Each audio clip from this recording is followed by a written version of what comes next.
Приветствую, земляне! У микрофона Планета, и это новый ролик по игре Watcher of Realms. В данном ролике пообщаемся о последнем режиме, на который я еще не снимал метаотчет, это Соло Арена. Посмотрим пачки, которые играют там, альтернативы героев, если у вас, к примеру, нету чего-то из меты, и полюбившуюся мне пачку без танка через Валерию. Обо всем поподробнее после небольшой рекламы. Эй ты! Да-да, именно ты! До сих пор не знаешь, как задонатить в игру или пополнить Steam быстро и выгодно? Сегодня это не проблема, ведь есть Донатов.нет. Подписка на сервисы, изобилие популярных игр, все собрано на одном сайте по самым лучшим ценам. Ты можешь быть уверен в выгоде операции, ведь она дешевле, чем в самой игре. Наш любимый Watcher of Realms не исключение. Больше не нужно передавать свои личные данные, для пополнения достаточно только ваш ID. На сайте расписана подробная инструкция для пополнения вашего аккаунта. А при регистрации по моей ссылке ты получишь купон со скидкой на первую покупку. Начнем мы, пожалуй, с перечня героев, которые играют на этой арене. Их можно посмотреть через рейтинг героев. Здесь показывается пик рейд персонажей этих. Смотрим Верховного Повелителя. Видим, что герои немножечко меняются, нежели в Повелителе, и в Платине вообще все по-другому играет. Ну, давайте будем рассматривать на уровне Верховного Повелителя, потому что конкретно мета здесь именно формируется. А там уже будем смотреть, какие герои выпадают, какие появляются. Вот видите, Валерия в Верховном Повелителе присутствует. А если мы зайдем в обычного Повелителя, то в обычном Повелителе такое ощущение, что люди о Валерии не знают. Ну, ничего, мы к Валерке еще вернемся. Давайте посмотрим. То есть у нас безоговорочный лидер соло-арены — это Вальдерон, Дяо Чань и Ардея. То есть это костяк героев, который именно строит билд вокруг себя. То есть и дальше мы наполняем алагами, саргаками и сунь-укунами. Не знаю, почему саргаков, ну, наверное, просто саргаков больше, чем сунь-укуней, в меру того, что он лимитка. То есть сунь-укунь не у всех есть, а у саргаку у большего количества людей. Но Сунь-укун на 5-й пробуде безоговорочно выносит в одну калитку пачки с саргаками, это прям только в путь. Лугарыч хуже саргака, естественно, даже Леди Александру берут. Вот по поводу Леди Александры, почему ее берут больше, чем Претуса, непонятно. Йовара здесь вообще не вижу, и либо ее берут вот как Сайлоса просто без лидерки, чтобы она там что-то делала, но тоже такая себе ситуация. В общем, для меня непонятно. Вообще, в целом, странников на соло-арене не видел. Ну, в общем, вот, собственно говоря, с такого и формируется мета. Но через Претуса тоже можно играть. Также покажу вам мою пачку на твинке, которой я играю Претус плюс Обжора. Такая себе пачка, и захожу ею в обычного Повелителя. Ну и давайте уже перейдем конкретно к пачке через Валерию и как в целом строится бой на соло-арене. Погнали! Первое, что стоит отметить, понятное дело, что у вас может быть каких-то героев с данной меты нет, а может быть и вообще всех. И Вальдеронов, и Ардей, Дяо Чань — это вообще у нас лимитка, на секундочку. Но можно как-то базово понять, из чего состоит в целом соло-арена, как быстро убивать мобов и адаптироваться. То есть давайте вот возьмем пачку условно мою. Вот мы видим, у меня здесь Вальдерон, Ардея, Лугару, Лера и Дяо Чань. Мы сидим в обычном Повелителе, и вот мне попадается пачка, где Вальдерон, 5-я Ардея и все. То есть я смотрю, здесь у нас минус урон — это Хорхе, Дяо Чань и Эловин. Понятное дело, что типа будут они чаще ультовать. Ну, давайте вообще в целом посмотрим. Я вот играю через пачку с Валерией. Да, это Валерия, если что, это скин. Не обращайте внимания. Скин так себе, но сдалека неплохо еще и выглядит. В общем, какая концепция пачки у нас здесь? У нас здесь танчит Валерия. Почему Валерия? Потому что с ней очень удобно расставляться от Вальдерона. Те, кто юзают Вальдерона, играют через всяких алагов, знают, что есть риск, что Вальдерон на 3-й волне может потерять один шарик, а может и все шарики потерять, а может вообще сдохнуть, и у вас деф пойдет, ну, по звезде. Играя через Алага в защите, может все поломаться, и Вальдерон не напрыгает и потеряет все шарики, потом просто умрет, и на Алаге будет висеть моб. Ну, в общем, смотрим, как вообще расставляться. Играю руками, показываю, объясняю. Вот у нас 6 копеек накопилось, и мы выставляем Дяо-Чань. Можно поставить вот тут, если вы хотите Ордею вот тут вот ставить через разрыв царства. Но я ставлю здесь, потому что у меня Ордея не в разрыве. А может и в разрыве, не помню. Ладно, давайте поставим так. Вот мы выставляем Дяо, чтобы этот моб не просадил и не потеряли мы шарики. Видите, соперник у нас уже Дяо у него переключено на стойку, но он может себе это позволить, потому что он играет через Хорхе. Сейчас вот выходит этот моб. И где-то на 3.15, чтобы у вас просто автобитва не поломалась, даже можно на 3.16, 3.17, мы привязываем запись, ультуем Вальдероном и переводим Дяо в стойку дамага. И все, и поехали. Давайте смотрим, что у нас здесь. Здесь тоже Вальдерон во время хаотического своего уничтожения, он 5 секунд не теряет шарики, даже если получает типа летальный урон. Я обо всем об этом рассказывал в своем гайде на Вальдерона. Сейчас будет подсказочка, так что можете посмотреть данный ролик и идите, смотрите, учитесь играть на Вальдерона, если, естественно, не умеете. В общем, выставляем сразу Валерию и все. Какая Валерина задача? Она здесь просто получает по лицу. И если вы спросите, кто же ее хилит, а хилить она себя будет сама, потому что у нее есть пассивка. Если она потеряет определенное количество здоровья, можем даже здесь смело ей ультануть, то после этого она без ульты стоит и отхиливает себя на определенное значение своего здоровья. Все, смотрим.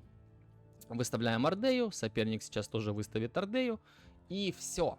Дамагеры у него закончились, а у нас все только начинается. Сейчас Вальдерончик у нас, если напрыгает, то нам будет сказочно вести.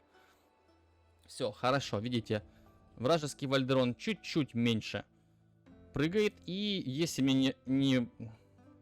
я не ошибаюсь, то он даже один стак, да, он один шарик потерял, а у нас, видите, все в порядке. И у нас еще выйдет Лугару, а у него выйдет только Элвин, и скорее всего будет ставить ее где-то вот тут, чтобы не хилил Вальдерона, иначе Габелла. Можем ультить Вальдероном где-то на второй волне, чтобы он успел под конец, ну, вернее, на выход последнего моба, чтобы у него ульта закончилась, и он без ульты зашел на следующую волну, чтобы он к концу моба, ну, до последнего моба, зарядил снова себе ультимейт. Ну, как вы видите, здесь у нас Вальдерончик не напрыгал, вернее, прыгнул позже, чем вражеский, но здесь у нас на подстраховку есть Лугару. То есть сейчас где-то на втором мобе мы ультанем Лугару, и, в принципе, вообще у нас никаких проблем не должно быть. Также, видите, Валерия стоит, и моб ее бьет по 18, и она хилится по 14.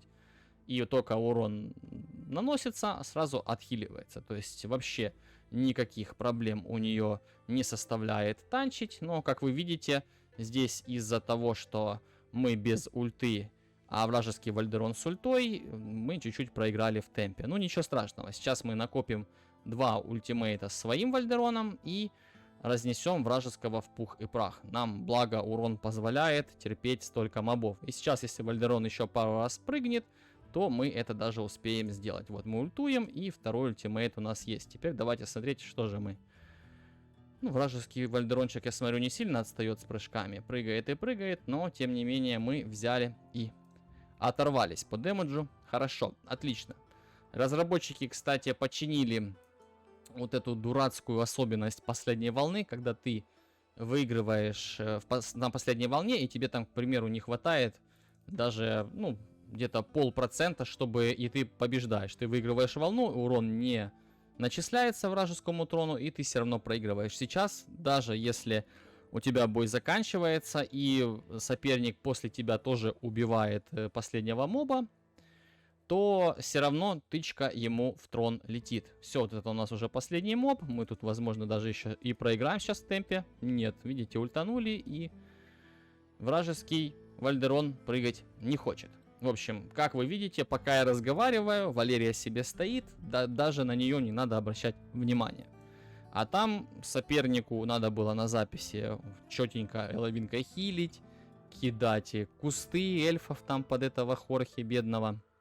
Здесь еще где-то на 4-м мобе Валеркой можно ультануть, чтобы она чаще кидала свою уязвимость, и тогда вообще будет песня. Там, даже если хотите затаймить, можно подсчитать так, чтобы она в момент последнего моба разрядилась в него пушкой и добила его там как-нибудь. Хотя у танка Валерии, сами понимаете, какой там может быть урон.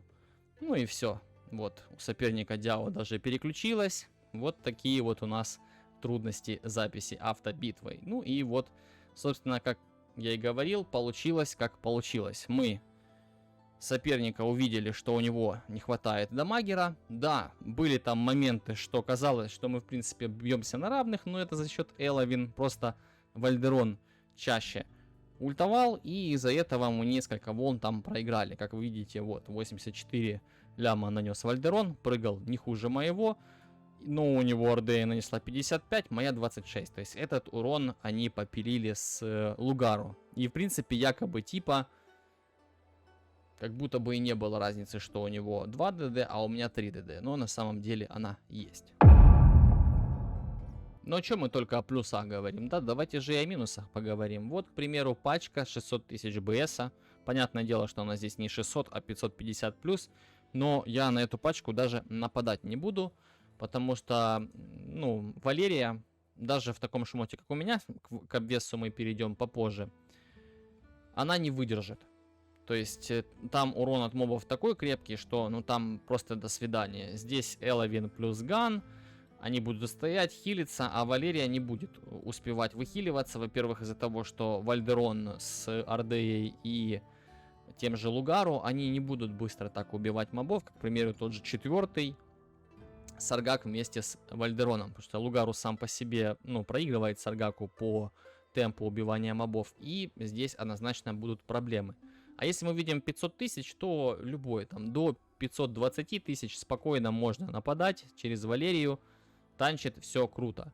И еще плюс, моя пачка, она, это можно сказать бюджет из меты, потому что здесь не Лугару нужен, а какой-нибудь 5-й Сунь Укун, это будет самый идеальный вариант. Потому что тогда мы ваншотим всех последних мобов безоговорочно. На автобитве пачка работает сногсшибательно. У вас получается 3,5 дамагера, потому что Валерия еще плюс поможет там когда-никогда накидывать уязвимость к физурону. Вот у нее здесь есть пассивка, где она прыгает. Вот физическая уязвимость на 20%. Это на секундочку такую уязвимость Вальдерон вешает, когда включает свой стак двойного ультимейта. Поэтому как бы think about. Ну теперь самое главное. Как же одета Валерия? Смотрим. Вот, просто full танк билд. Ни скорости атаки, ни крит урона, ни крит шанса, ничего нету. Даже атаки по минимуму 113 тысяч здоровья и 5500 защиты. Вот в таком вот обвесе она держит где-то до 520 БСа. И артефакт, естественно, вообще других вариантов быть не может, это ключ отступника. Какие важные характеристики? Давайте изначально почитаем ее вот этот навык. И он должен быть на максимум. То есть, если у вас, к примеру, Валерия не прокачана по скиллам, то есть ульта не вкачана, вот тут и вкачана пассивка, вы можете спокойно ставить ее на арену в качестве танка. То есть, читаем. При ОЗ ниже 30% восстанавливает 6% ОЗ в секунду. Ключ у нас что дает? Максимальное ОЗ на 7% каждые 10 секунд и может настакаться 3 раза. То есть, мы имеем на выходе 21% дополнительного здоровья. Вот от этой вот величины, которая у нас здесь есть, плюс пантеон, потому что артефакты, если вы не знаете, они дают бонусы уже от всего, что есть на поле боя. Им не важно базовое там, вот это вот все, что у нас получается, плюс пантеоны, плюс лидерка, и там очень хорошее здоровье получается у Валерии. Но если быть точным, как вы помните, она хилилась по 14 тысяч здоровья. Это где-то в бою у нее 240 тысяч хп. Как бы. Алло. Как одета у меня Валерия показал. Давайте посмотрим, как одет Лугару. Ну и Диачань продемонстрирую. Мало ли, может вам будет просто проще с данного ролика себе одевать героев. В общем. Одел его в адский рев, но можно одевать и в магию души. Почему можно одевать в магию души? Потому что магия души работает на вот этот его талант. которые очень хорошо скалируются. Как вы видите, здесь такой немаленький урон, 320%.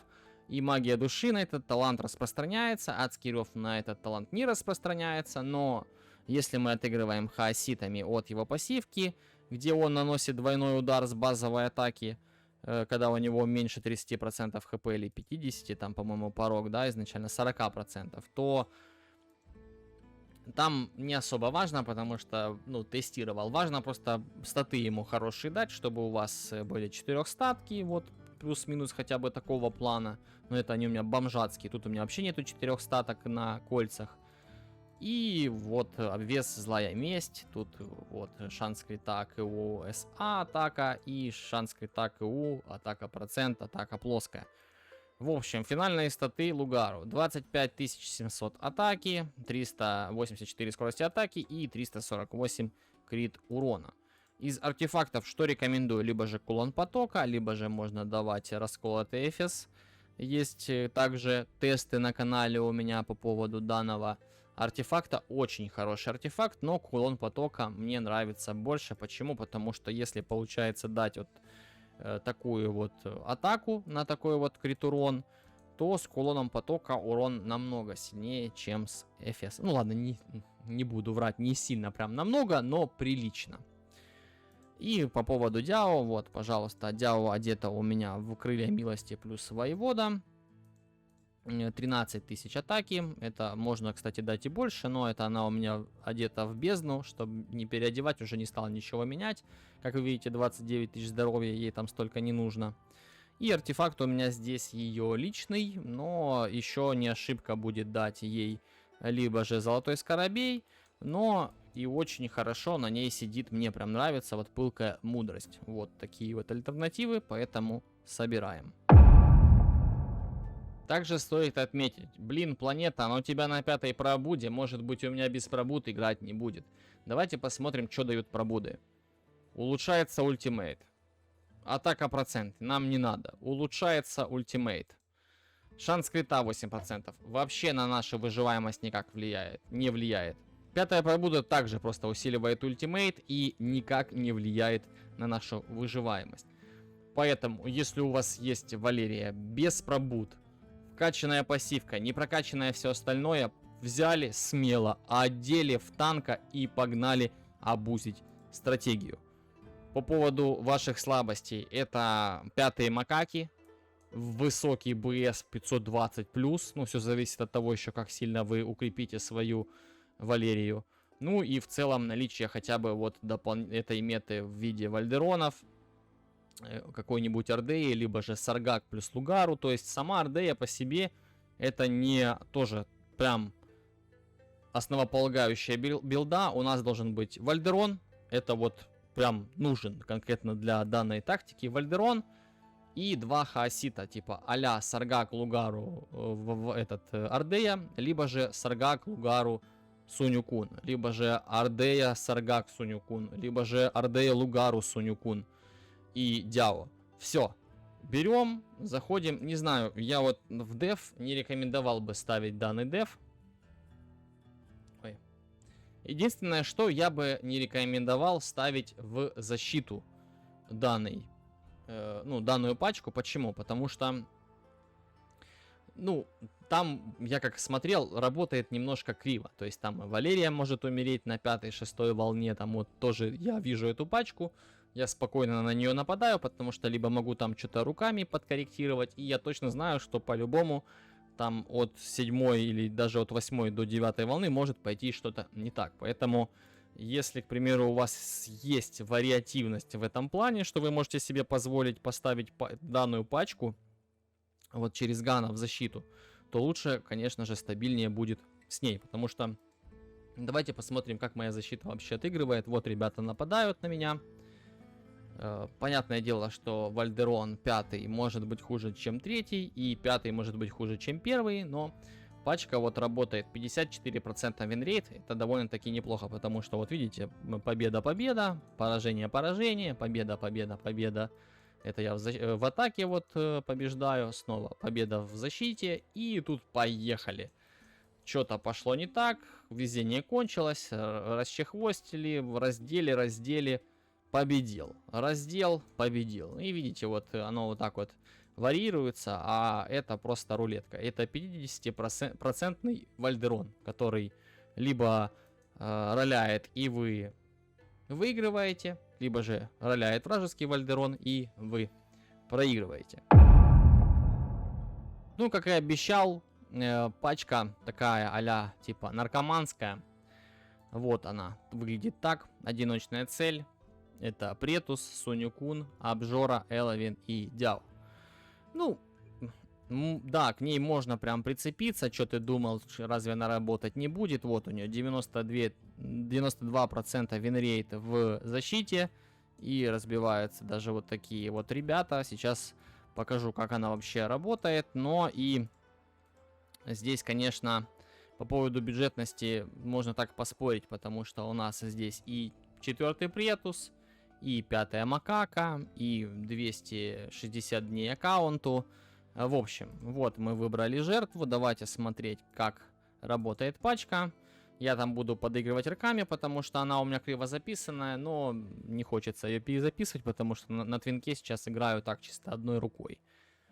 В общем, изначально мы выставляем обжору, потому что обжора стоит относительно дешево, по-моему, 14. Вот, смотрите, все, он расставляется там с Киреной, хоп, и все. 4-я Макака убивает моба позже, чем обжора. Понятное дело, что сейчас здесь, кстати, и тут у меня сейчас будут проблемы, потому что Макака не хочет здесь ультить рано. Не знаю, с чем связана запись.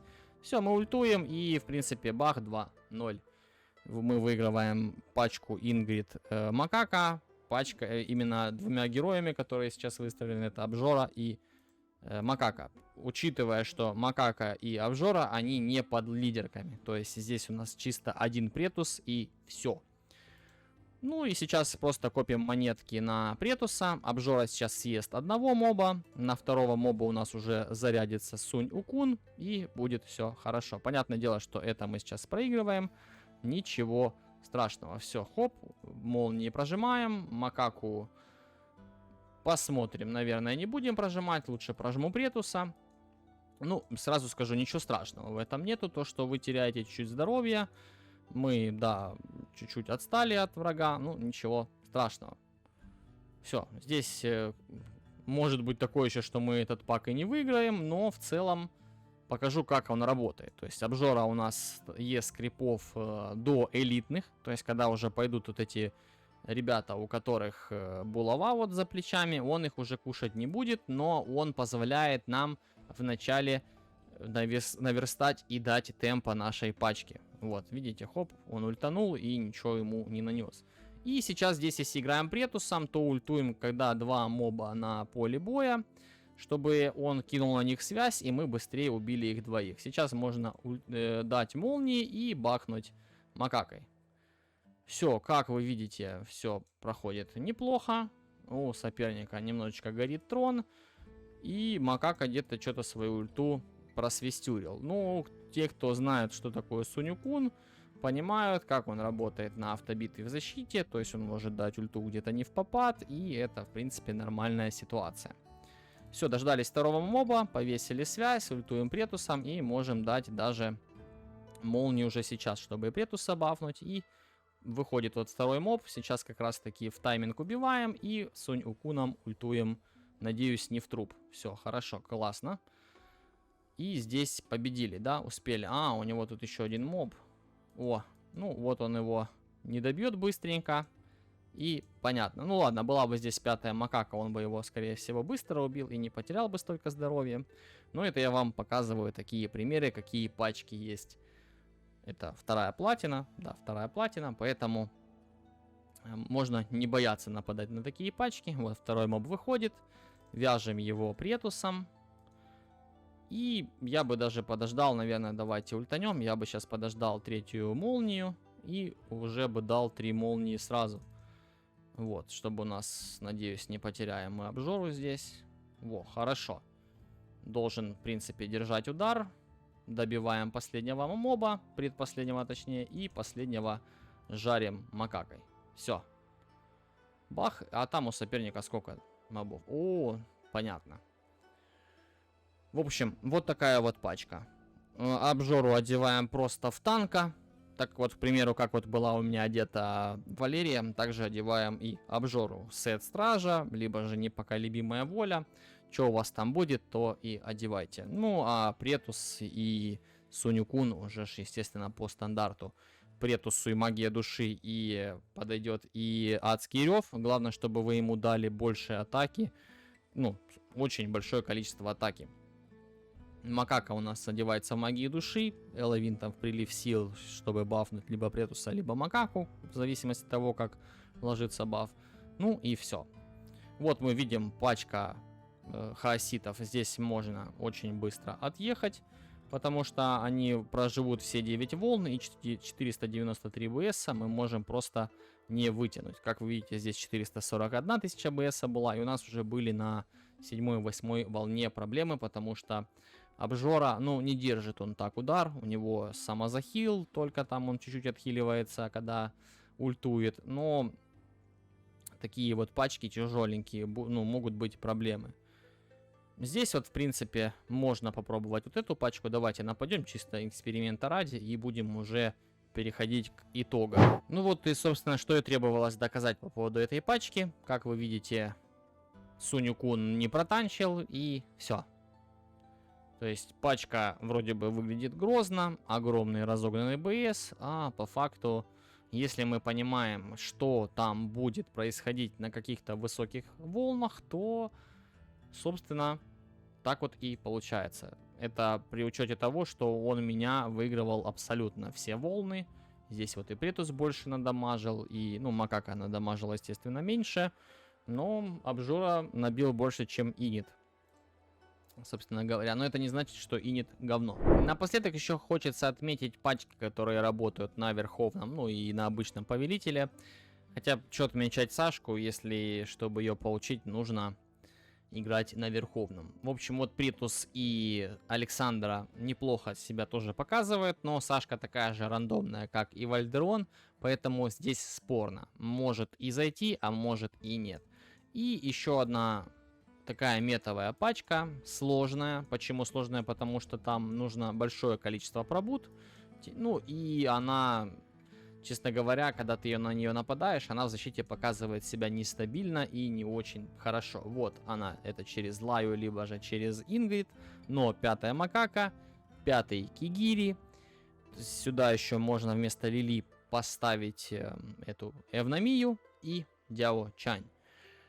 Я не могу показать, как этим паком играть, потому что у меня нету их на 5-х пробудах. Эти герои есть, но на 5-х нету. Данный видосик вы можете посмотреть у Славы Вайтбрима. У него есть прямо эта пачка, но это сладкая, к примеру, для меня булка. Всегда вижу его, нападаю. Это изи монеты, потому что данная пачка в защите не работает. Ну, как и, в принципе, вот эта пачка, которую я показал, она тоже в защите показывает себя так себе. Вот вам мета-отчет по соло-арене, как можно разнообразить свои паки, и если вас задолбало то, что ваш Вальдерон теряет шарики, то вот, пожалуйста, сборка через Валерию помогает вам стабильно, и в большей степени скажу, что на авто фармить медальки Верховного Повелителя, ну, при наличии всей данной меты фармится Верховный Повелитель так вот просто на автобитве и все, потому что большинство пачек у нас играют через Алага, и там ну, весь билд строится на везении, то что у вас Вальдерон будет стабильно прыгать, а Вальдерон прыгает нестабильно. То есть как вот герои под x20 падают плохо, так и Вальдерон с 50% шансом на свой талант прыжка почти не прыгает. Пишите в комментариях, как на соло-арене играете вы, какая из данных стратегий вам больше всего по душе, и, возможно, если вы открыли для себя Валерию, пишите в комментариях, как вам играть данной пачкой. Ставь лайк данному ролику, если он тебе понравился, и обязательно подпишись на канал, если ты этого еще не сделал. Здесь оставляю QR-код на свой телеграм-канал, и ссылка на него будет в описании. Подписывайся, все самые свежие новости, актуальные промокоды, помощь по игре и многое другое ты найдешь в моем телеграм-канале. Ну а я, Планета, буду с вами прощаться. Увидимся, когда увидимся, и играй в Watcher of Realms красиво. Пока-пока.